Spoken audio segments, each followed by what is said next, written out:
They didn't come to me like liars. That's the part that still hurts the most. It was a quiet Sunday afternoon when my brother called and asked if we could talk. Not the casual kind of call where he joked or complained, but the careful one, the kind where every word sounded rehearsed. I told him to come over. Family didn't need appointments. When they arrived, my sister-in-law avoided my eyes. She busied herself with straightening magazines on my coffee table that were already stacked neatly.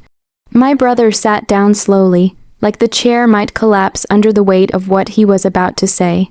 "It's about our son," he finally said. That sentence alone was enough to soften me. I'd known that boy since the day he was born. I'd held him in my arms, watched him learn to walk, helped him with homework when he was younger. Hearing his name wrapped in worry made my chest tighten. "He's struggling," my brother continued. "School isn't going well. The teachers don't understand him. The system, it's failing him." His wife nodded, eyes glossy. "We're scared," she whispered. "We don't know what else to do." That's when they looked at me. Not as a sibling, not as family, but as a solution. "You work for the district," my brother said carefully. "You know how things really work. We just need help, guidance, nothing illegal, just support. Help." Guidance, support, words designed to sound harmless, words designed to make refusal feel cruel. I hesitated. Somewhere deep inside, something didn't sit right. I asked questions. What exactly were they asking for? What had the school said? What documentation already existed? They had answers for everything. Too many answers. Too quickly, they showed me papers, reports, emails printed and highlighted. They spoke about unfair teachers, missed opportunities, accommodations denied. They painted a picture where they were exhausted parents fighting a broken system for their child's future. And I believed them because they were family, because I trusted my brother, because saying no felt like turning my back on a child who needed help. "I'll see what I can do," I said. Relief flooded the room instantly. My sister-in-law exhaled like she'd been holding her breath for weeks. My brother stood up and hugged me a little too tightly. "You're saving us," he said. That night, I lay awake staring at the ceiling. I replayed the conversation over and over, searching for the moment where things had shifted, where concern turned into pressure, where love turned into expectation. I told myself I was overthinking. I told myself family didn't betray family. The next day, I made calls. I reviewed files. I explained procedures I knew by heart. I didn't break rules, but I bent them gently, trusting the information I'd been given. Still, a quiet voice inside me whispered, "Be careful." I ignored it, because sometimes betrayal doesn't start with a knife. Sometimes it starts with a favor that feels like love. The first doubt didn't arrive loudly. It slipped in during a Tuesday morning review, buried between spreadsheets and routine approvals. A file I'd already seen appeared again, same name, same student, but the dates were different, not corrected. Different. I frowned at the screen longer than necessary. Mistakes happened all the time, systems lagged. Clerical errors were common. That's what I told myself as I refreshed the page and moved on, but the feeling stayed. Over the next few days, little things began to collect in the back of my mind like loose threads refusing to stay tucked away. An assessment request submitted before the referral existed, an email that referenced a meeting no one else remembered attending, notes written in language that didn't match the teacher's voice. When I asked questions, the answers came too easily. My brother brushed it off when I mentioned the date discrepancy. "They probably updated it later," he said, shrugging like it was nothing. His wife insisted the school must have mishandled paperwork before. "They're always losing things," she said. "You know how incompetent they can be. They weren't wrongs. Schools were overwhelmed. Systems were messy." It was easy to believe the chaos explained everything, except it didn't explain why the same document existed in two versions, or why one of them carried my login stamp. That part made my stomach twist. I told myself there had to be a rational explanation. A system glitch, a duplicated upload, anything other than the thought forming slowly in my chest, that my name was being used in ways I hadn't authorized. I stopped sleeping well. At work, I found myself rereading emails twice before responding, triple, checking every action I took. I documented conversations I would have once trusted memory to hold. The quiet confidence I'd always had in my role began to erode. Then came the request. My brother called late one evening, his tone casual, almost cheerful. "Hey, quick thing," he said. "Could you just move the submission date back? It'll line things up better with the evaluation." I froze. "That's not how it works," I replied carefully. "It's just a technicality." He laughed. "No one's hurt by it. No one, except me." That was the moment the pieces clicked into something ugly. The papers they'd shown me, the urgency, the way they'd framed everything as harmless help. They hadn't wanted guidance. They wanted access. I said no firmly. My brother went quiet on the other end of the line, the silence stretching long enough to feel deliberate. "You're being dramatic," he finally said. "I thought you were on our side. On our side, not right." Not truthful, just loyal. After that, the distance grew. Calls stopped. Messages became short. When we did speak, there was an edge beneath every word. I knew something had shifted, and whatever trust had existed between us was cracking under the weight of unspoken truth. A week later, the district announced an internal audit. Routine, they called it, but my hands shook as I read the email. Audits meant scrutiny, logs, footprints, timelines. They meant everything hidden eventually surfaced. That night, I sat alone in my office, staring at the glow of my computer screen, finally admitting what I hadn't wanted to name. This wasn't a misunderstanding. It was a lie, and somehow, without my consent, I had been pulled into its center. The audit began on a Thursday. The email was polite, almost friendly. Dates, times, a list of documents to prepare. No accusations. No warnings, just procedure.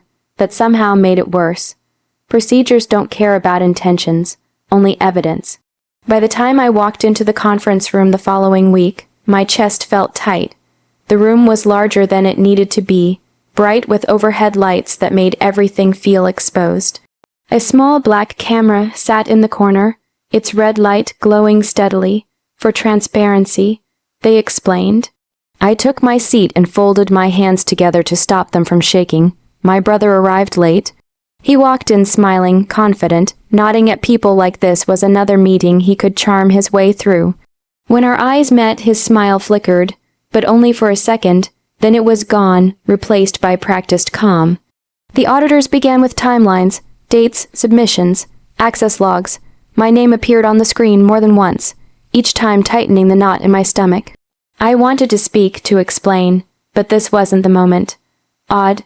It's move forward whether you're ready or not." Then the question started. "Can you confirm you submitted this document on this date? Were you present for this meeting? Did you authorize access to this file?" I answered honestly. No, absolutely not." The room grew quiet. One auditor typed steadily while another clicked through screens, her expression unreadable. My brother shifted in his chair for the first time, crossing and uncrossing his arms. "That's not accurate," he said suddenly. "We discussed all of this." The auditor looked up. "We'll get to that." The next slide appeared, and with it, the truth I hadn't been prepared to see so clearly. A video, security footage from an administrative office, time-stamped, recorded automatically, like all the others. The camera angle was wide, impersonal, unforgiving. My brother stood alone at a computer terminal. He logged in. He navigated menus with ease, clicking through systems he claimed he didn't understand. He accessed student files. He opened documents, he edited fields, submission dates changed, notes appeared. The red recording light in the corner of the room felt suddenly louder. No one spoke as the footage played. The sound of keys tapping echoed faintly through the speakers, each click landing like a verdict. When the video ended, the room stayed silent. My brother didn't look at me. He stared straight ahead, jaw tight, face drained of color. His earlier confidence had collapsed into something small and brittle. The auditor cleared her throat. "Can you explain this?" He tried, he really did. He talked about pressure, about doing what any parent would do, about not understanding the consequences, about assuming it would be fine because family was involved. Family. That word twisted inside me. Because family doesn't hide behind your name. Family doesn't risk your career to save themselves. Family doesn't let you walk into a room under suspicion while they sit comfortably beside you. The camera never moved. It never softened the image. It didn't care about his excuses or my history with him. It simply showed the truth. When the meeting ended, people stood quietly, gathering their papers. No one met my eyes. I remained seated, staring at the empty screen, my reflection faintly visible in its dark surface. The lie had been exposed, and for the first time it wasn't mine to carry. The fallout didn't come all at once. It arrived in pieces, emails marked confidential, meetings scheduled without urgency, conversations held behind closed doors. The district moved carefully, methodically, the way institutions do when truth has already been decided, and all that remains is procedure. I was cleared within a week, not quietly, not vaguely, officially. The Audit report stated that I had acted within policy, based on information provided to me, and that unauthorized access had occurred without my knowledge or consent. My name was removed from every questioned file. My record stood clean. My brother's did not. He was barred from district property. The volunteer position he once bragged about vanished overnight. The recommendation letter he'd been waiting on was withdrawn.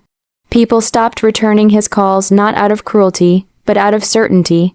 Consequences have a way of being impersonal like that. He reached out after the report was finalized, a long message, apologies wrapped in explanations, regret tangled with self-pity. He wrote about stress, about fear for his son, about how things had spiraled. He never wrote the one sentence that mattered. I'm sorry I used you. I read the message once, then again. Then I set my phone down and didn't respond. Not because I wanted him to suffer, but because I finally understood something important. Closure doesn't always require conversation. Sometimes silence is the boundary you should have drawn from the beginning.